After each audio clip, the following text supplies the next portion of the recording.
Hi everyone. Okay, this is board 2 of the first round of Term 4 2018 Perth Chess Academy Masterclass. This is Celine versus Yonal. Celine was white, Yonal was black. This is another really quick game. Let's just get the infinite analysis going. There we go. We'll see. I always told everyone e4 was the best opening. Oh, no, it changed its mind. Anyway, let's get on. Okay, so e4, e6. And now, knight f3, I mean, it's a move I don't like against the French. I mean, unless you're planning to play the King's Indian attack and you're planning to go d3, g3 sort of stuff, and what?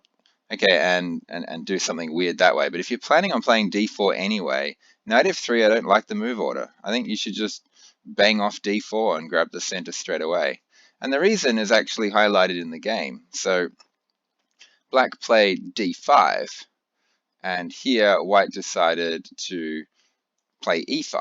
Now, if you're planning on taking, it doesn't really matter, because after takes d4, you've got just an exchange French defense. But here white's played e5 and played the advanced French. And the difference between having the knight here, instead of having a pawn here, is that black has now got an option. Black can play d4. And you end up with a weird situation. I'll just put it in there, actually, where white has an advanced center pawn on e5, but black has an advanced center pawn on d4. And it just means you have to learn this position as well. Whereas if you had have just played d4 on move 2, and they play d5 and e5, black no longer has that extra choice of d4. So knight f3, I think, is inaccurate. I think if your opponent plays the French defense against you, and you're not planning on doing some weird thing like King's Indian attack, you should just bang off d4 straight away, and then you don't have to worry about these d5 line, these d4 lines by black. Not that they're anything to be scared of, it just gives black extra options that aren't necessary. So after knight f3, d5, e5, yeah, black could just do this. The other thing black has available to him here is he can go c5, and if you try and answer d4, he can take it straight away, and you end up with a situation. Let's just actually play it. c5, d4, he can just take it straight away, and then you don't have your long pawn chain that you normally get in the French defense. It's just more lines you have to remember, which is kind of, if you find the right move order, you can minimize the amount of theory you have to learn. Now here, black has played a massive positional blunder here and gone knight c6. And this is just terrible because the knight is in the way of the c-pawn. Black is going to put a pawn on d4, and when he does, the most logical way to attack it is with the pawn in front of the knight like this. And then you've got both the knight and the pawn working together. Let's just say, let's just change the move order a little bit. You can have both the knight and the pawn working together, hitting the exact same square. You got the knight there, and you've got the pawn there. Once you put the knight here on c6, it's really, really bad. White just played d4, and now this pawn is fine, and this pawn is fine, and white's just laughing in this position. Black has got no attack. This is a big mistake you see, particularly amongst juniors and beginner players, is to put their knight in the way of their own pawn. If your opponent has a pawn chain like this, the best way to attack that pawn chain is with a pawn. He can't ever bust this down. And with this pawn here, it also lets the queen sneak out to b6 to continue with the attack.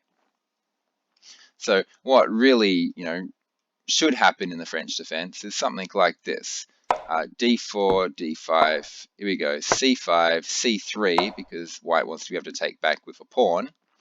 Knight c6, knight f3, this is more the main line advanced French defense. And then the queen hops on the b6, where queen puts extra pressure on that d pawn, and also puts pressure on the b2 pawn. So you often see juniors make this horrible mistake of going bishop here to give the pawn defense, and they end up watching in horror as their entire queen side gets eaten away.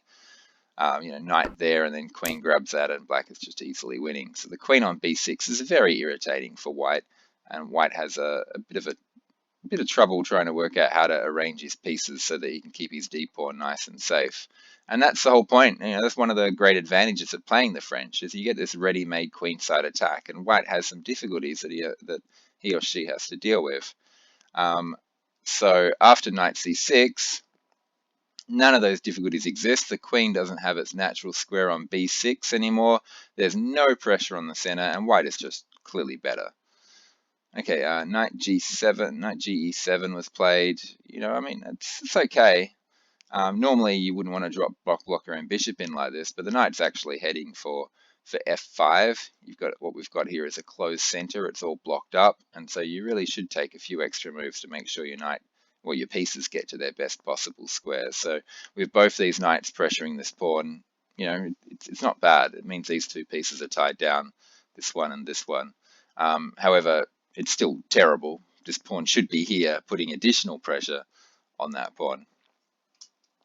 And now white should be just happy here. White should just play c3, I think, and be perfectly happy. This knight has no future, no freedom. It's just a terrible piece, and white can just set up quite a strong position with the bishop on d3 and everything pointing at this king side. Instead, what white did was c4, which I don't like. I think it gives black, lets black right back into the game. Black can just take the pawn and and start working down the half open d file with the knight and the queen and this knight here, and there's no pawn that can jump to c3 anymore to defend this. So even though this bishop ends up here, this backward pawn becomes a problem for, well, no, not straight away, becomes a problem for white to deal with. Once the knight gets here, you've got a lot of pressure on this pawn, and this check can be annoying. It can give black an extra tempo he needs to get his king castled. And yeah, so c4 was a mistake, and black did not capitalize on this. Black instead played b6. Yeah, it's okay. I mean, it's not terrible. I much prefer taking, but it's okay. Knight c3. So what white's trying to do is what I was talking about with black. You get the pawn up here first, and you get the knight behind the pawn, and then both the pawn and the knight work together, attacking the same square. Black played bishop a6. It's actually okay, I think. You got to be very careful when you play moves like queen a6, because bishop a6, because you allow moves like queen a4, which is very, very irritating to deal with, attacking this knight and pressurizing this bishop. I don't think there's a problem. I think the bishop can just grab on c4. Oops, that's my alarm going off. But yeah, it's a bit suspect. But so after bishop a6, so white didn't play it. White just played b3, and yeah, I don't know. I really do think there's probably better options here. Like queen a4 was interesting. b3 looks okay. You're not going to lose the game because of it anyway. Now black's now played g6. That just looks so wrong. Any good player should look at a bunch of pawns on the white squares like this and just see all these dark squared weaknesses and know straight away a move like g6 is terrible. Knight f5 is the way to play this. You play knight f5 and you've got both these knights hitting d4. Now this was a dangerous move to play while queen a4 was an option with queen forks and things like that. But now the pawn is on b3, knight f5 is perfectly safe, and there's now a lot of pressure. Black is threatening to just take on c4 and then grab the d pawn because of knight queen all hitting it. So yeah, that's one of the downsides back here of having played b3 back here, back where. Yeah, so having played b3, you blocked off the queen, and now this knight is free to roam where it wasn't before. Okay, so g6 was played, creating holes everywhere, and yeah, the bishop's already got a way out, or it will once the knight moves out of the way. I almost prefer a move like knight g6, to be honest, because the bishop's already got its way out. Creating new ways for it to come out is often just creating weaknesses. And let's see how it unfolded. So bishop e2 was played. That seems fair enough to me. Bishop g7. And now c takes d5, that seems fair. Bishop takes e2, queen takes e2. This all seems fine by me. Liking black's position because all these dark square holes look like they're going to be a problem. Castles, castles, and bishop g5. Bishop a3 is another annoying option that could be thought of, but I think there's nothing wrong with bishop g5. And now f6. Whoa. Okay, so just looking at that, it does not look right to me. It looks like a very dangerous thing to be playing. I mean, it's understandable wanting to put pressure on the center. You get bishop, pawn, knight, all attacking this e-pawn and trying to break down white's center with this move, but it's opening up this king and leaving this king incredibly vulnerable. In terms of other options, maybe h6 and just shoo this bishop away. But to truly shoo it away, you're going to have to play something like g5, which also looks incredibly dangerous. But because white has traded off her light squared bishop, the danger to this king isn't as great as it used to be. And this knight can always sneak into here and maybe target f4. I don't know, let's see what happened. f6, e takes f6, bishop takes f6, queen e6 check is what I'm looking at the moment. King g7, it looks like it might be okay. Yeah, just throwing the rook on the e file. Oh, these two pieces are both attacking this, aren't they? So get out of it. Rook a d1 is the stockfish suggestion, which is quite sensible. Just defend the pawn. Queen e6 is my first thought because it forces king g7, and then maybe playing something like h4.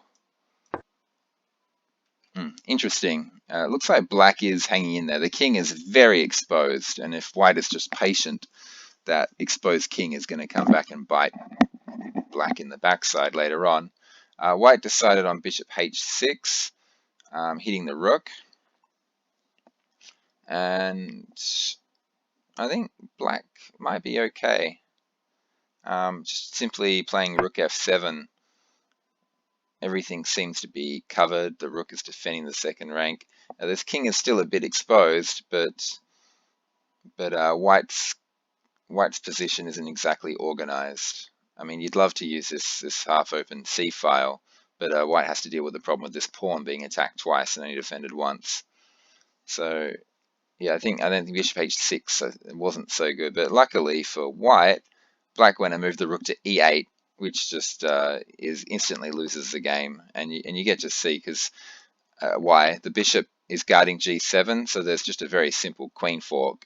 There we go, queen e6 hits the king and the bishop at the same time, and black can't answer king g7, and just gets mated in the corner very quickly. King h8, queen takes f6, king g8, queen g7, checkmate. Going back here after rook f7 though, yeah, the rook is guarding the bishop and it's guarding g7, and black I think is okay. It's dangerous. It's a much harder position for black than it is for white. White should find that it's much easier to play. However, because of the exposed king, black has to be incredibly careful. White doesn't have to be careful. But in a technical sense, I think black can actually wriggle out of this without too much trouble. So rook e8 is just a game-losing blunder, completely missing this queen fork. In 60-minute chess, this check should have been clearly obvious to both players. So I think black was maybe moving a little bit too quickly and needed to slow down and think more carefully, look at every single check in the position. Okay, that's about it for this game. I'm not sure if there's much in the way of lessons that can be learnt here. This exposed the king. An exposed king means you have to be incredibly careful, and black wasn't incredibly careful. Exposed king just means that it's much harder to find good moves. It's much easier to mess up. there's a lesson there for practical chess. If you're playing on a shorter time limit, if you can expose your opponent's king, the position's just much easier to play, and you can spend less time on your moves. Okay, hope you all learnt something from that game. Goodbye.